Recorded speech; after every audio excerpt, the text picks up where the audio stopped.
Hello everyone, बहुत बहुत स्वागत है निम्बस लर्निंग के इस यूट्यूब चैनल पर। आप सभी के लिए एक ज़बरदस्त नोटिफिकेशन लेकर आए हैं Madhya Pradesh employ selection board यानी MPESB। तो आइए चेक करते हैं क्या वैकेंसी है, कितनी पोस्ट्स है। तो बात करते हैं, अगर मैं इस पोस्ट की बात कर लूँ तो इस पोस्ट को अगर हम बात करते हैं तो यहाँ पर आपको उपयंत्री, सहायक मानचित्रकार, तकनीशियन एवं अन्य समकक्ष पोस्टों के लिए आपसे आवेदन मांगे गए हैं। जहां तक बात करते हैं नंबर ऑफ पोस्ट की, तो टोटल नंबर ऑफ पोस्ट आपको देखने को मिलती है 283, जिसमें से 281 पोस्ट जो है वो सीधी भर्ती यानी परमानेंट पोस्ट है और 2 पोस्ट जो है आपके पास वो टेम्पररी पोस्ट आपको देखने को मिलती है। अगर मैं बात करता हूँ आवेदन पत्र भरने की जो प्रारंभ तिथि है वो है 5/8/2024 यानी 5 अगस्त से इसके फॉर्म चालू हो जाएंगे। और उसी के साथ लास्ट डेट जो आप बात करते हैं तो वो है 19/8 यानी 19 अगस्त को इसकी फॉर्म फिलिंग कंप्लीट हो जाएगी। ओके, अगर हम बात करते हैं परीक्षा के दिनांक, वो भी इन्होंने साथ में ही लॉन्च कर दिए।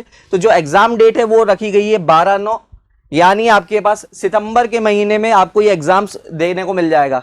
अगर हम बात करते हैं सीधी भर्ती और संविदा पद हेतु, अगर मैं बात करता हूं फॉर्म फीस जो रखी गई है वो है 500 रुपीज, जो कि अनरिजर्व कैटेगरी के स्टूडेंट्स है। और अगर मैं कैटेगरी वाइज बात करता हूं तो 250 रुपीज आपको फॉर्म फीस देखने को मिलती है। ओके,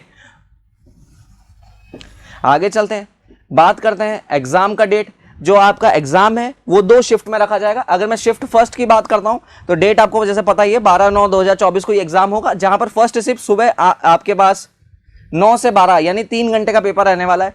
और जो सेकंड शिफ्ट वो रहने वाली है 2:30 बजे से 5:30 बजे तक, यानी ये भी आपको 3 घंटे का पेपर देखने को वाला है। टोटल अगर हम पेपर की बात करें तो 2 शिफ्ट यानी 100 नंबर के 2 पेपर होंगे आपके पास। आगे जाके देखेंगे क्या क्या सिलेबस है, तो बात करते हैं आगे चल के। चलिए बात करते हैं एग्जाम के अंदर आपके पास जो एग्जामिनेशन पैटर्न है वो क्या रहने वाला है। टोटल अगर मैं बात करता हूं, ये आपका जो कैटेगरी है वो समूह 3 यानी कैटेगरी 3 रखा गया है। आपके पास टोटल 200 मार्क्स का पेपर होने वाला है, जहां पर 2 पार्ट्स में जैसे हमने बात की थी 2 शिफ्ट का एग्जामिनेशन है। पहले शिफ्ट में जो आपके एग्जामिनेशन रहेगा उसमें जो आपका सिलेबस रहने वाला है वो सामान्य ज्ञान, सामान्य हिंदी, सामान्य अंग्रेजी, सामान्य गणित, सामान्य तार्किक योग्यता, सामान्य विज्ञान और सामान्य कंप्यूटर ज्ञान रहने वाला है। टोटल 100 मार्क्स का आपको पेपर देखने को मिलने वाला है। उसी के अलावा बात करूं जो शिफ्ट 2 में जो पेपर होने वाला है, यानी जो आपका टेक्निकल सब्जेक्ट्स का पेपर रहने वाला है, यानी संबंधित विषय आधारित प्रश्न, यानी जो भी आप ब्रांच से फिल कर रहे हैं फॉर्म को उसके बेसिस पे क्वेश्चन होंगे। और टोटल आपको 100 मार्क्स का पेपर ये भी देखने को मिलने वाला है। अगर मैं बात करता हूँ इस पेपर की, तो इसके अंदर +1 और नेगेटिव मार्किंग नहीं है, यानी आपको हर एक सही जवाब का 1 नंबर देखने को मिलने वाला है। यानी आपको टोटल 100 और 100 200 नंबर का पेपर है आपके पास, 200 ही मार्क्स है। नेगेटिव मार्क्स बिल्कुल नहीं है, यानी there is no negative marking. तो बिल्कुल इसको ध्यान में रखिएगा।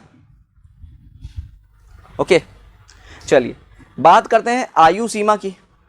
आयु सीमा की बात करते हैं तो फॉर्म के लिए 1 जनवरी 2024 के हिसाब से अगर बात करें तो आपका एज 18 से 40 के बीच में होना चाहिए, यानी 18 वर्ष से 40 वर्ष के बीच में आपकी आयु होनी चाहिए। और वहीं पर बात करता हूँ कैटेगरी वाइज आपको 5 साल का इसमें रिलैक्सेशन दिया गया है, यानी 18 से 45 ईयर्स के बीच में आपका एज इसमें फॉल करना चाहिए। ओके, तो आपको ये ध्यान में होना चाहिए ये जो एग्जाम है वो केवल एक सिंगल आपका पेपर वाइज एग्जाम होने वाला है, यानी इस आप जो एग्जाम देंगे शिफ्ट 1 और शिफ्ट 2 का, इसके बेसिस पर आपकी मेरिट लिस्ट फॉर्म की जाएगी और उस बेसिस पर आपको सिलेक्शन ऑफर किया जाएगा।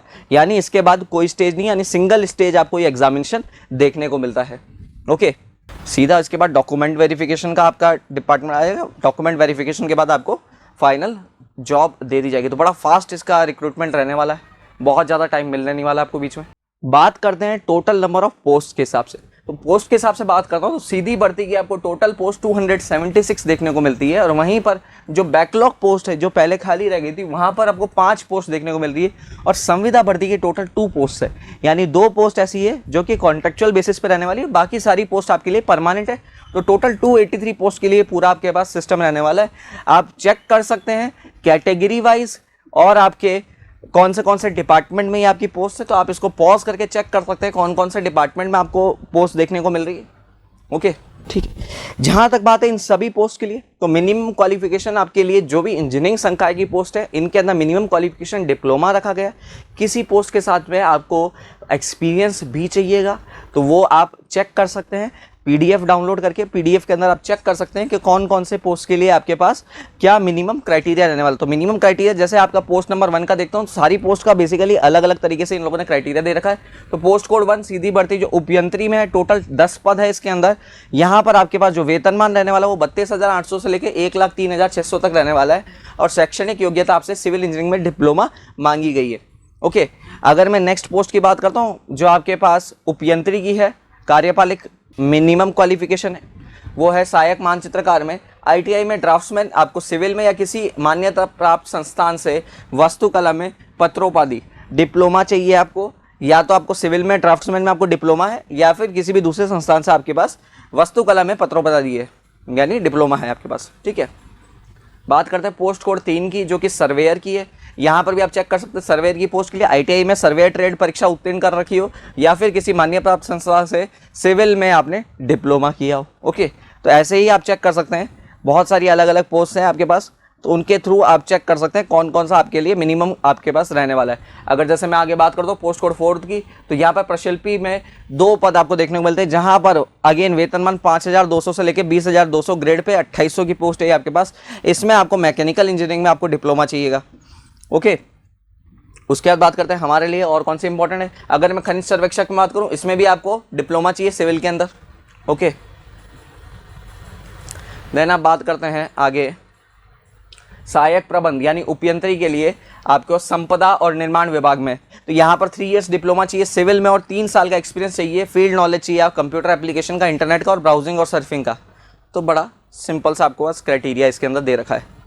ओके, आगे बात करते हैं जूनियर इंजीनियर विद्युत और मैकेनिकल में, तो यहाँ पर आपके पास जो मान्यता प्राप्त विश्वविद्यालय से मैकेनिकल या इलेक्ट्रिक इंजीनियरिंग में डिप्लोमा चाहिए और 2 वर्ष का कार्य अनुभव चाहिए। तो अलग अलग पोस्ट के लिए अलग अलग क्राइटेरिया सेट करे गए, तो आप जिस पोस्ट के लिए उसको फिल करना चाहते हैं उसका क्राइटेरिया जरूर एक बार देख लीजिएगा कि आप उस क्राइटेरिया पे फुलफिलमेंट दे पा रहे हैं या नहीं दे पा रहे।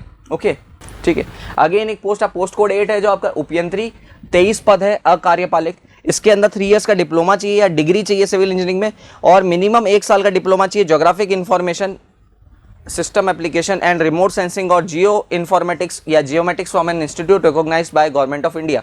ओके, नेक्स्ट पोस्ट कोड 10 जो आप फिल कर सकते हैं सीधी भर्ती है वरिष्ठ टेक्नीशियन या फिर वरिष्ठ तकनीशियन यांत्रिकी में यानी मैकेनिकल इंजीनियरिंग के स्टूडेंट्स, तो इलेक्ट्रिकल इंडस्ट्रियल मैकेनिकल या इलेक्ट्रॉनिक्स इंस्ट्रूमेंटेशन या रेफ्रिजरेशन इंजीनियरिंग में स्नातक उपाधि या फिर पॉलिटेक्निक में डिप्लोमा अथवा बॉयलर ऑपरेशन में क्लास 1 प्रमाण पत्रधारी स्टूडेंट होना चाहिए। ओके, आगे बात करते हैं नेक्स्ट कनिष्ठ तकनीशियन यांत्रिकी में, इसमें भी electrical industrial mechanical electronics instrumentation refrigeration में डिप्लोमा आपको चाहिएगा।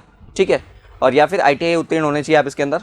नेक्स्ट आपके पास पोस्ट है बैकलॉग कनिष्ठ तकनीशियन यांत्रिकी, तो इसमें भी आपके पास सेम आपको क्राइटेरिया देखने को मिल रहा है।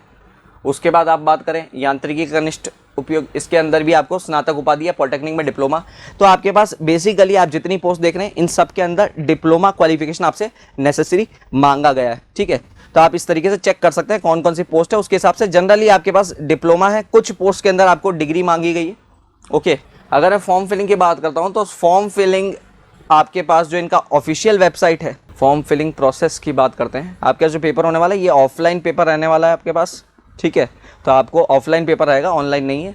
तो आपको टोटल इस तरीके से अगर फॉर्म फिलिंग की बात करते हैं तो आप जो है esb.mp.government.in ये इनका ऑफिशियल वेबसाइट है जिसके ऊपर जाकर आप अपना फॉर्म फिल कर सकते हैं डेटा फिल करके, और लास्ट डेट आपके सामने बताई दी गई थी, तो आप लास्ट डेट से पहले ज़रूर फॉर्म फिल कीजिए। और एक बहुत अच्छा पोस्ट है, बहुत अच्छी आपको इधर अलग अलग टाइप की पोस्ट देखने को मिल रही है, तो आप अपना फॉर्म फिलिंग में जो भी अगर कोई इशू आता है आप कमेंट सेक्शन में कमेंट कर सकते हैं, आपको उसका जो है सॉल्यूशन ज़रूर प्रोवाइड किया जाएगा जल्द से जल्द।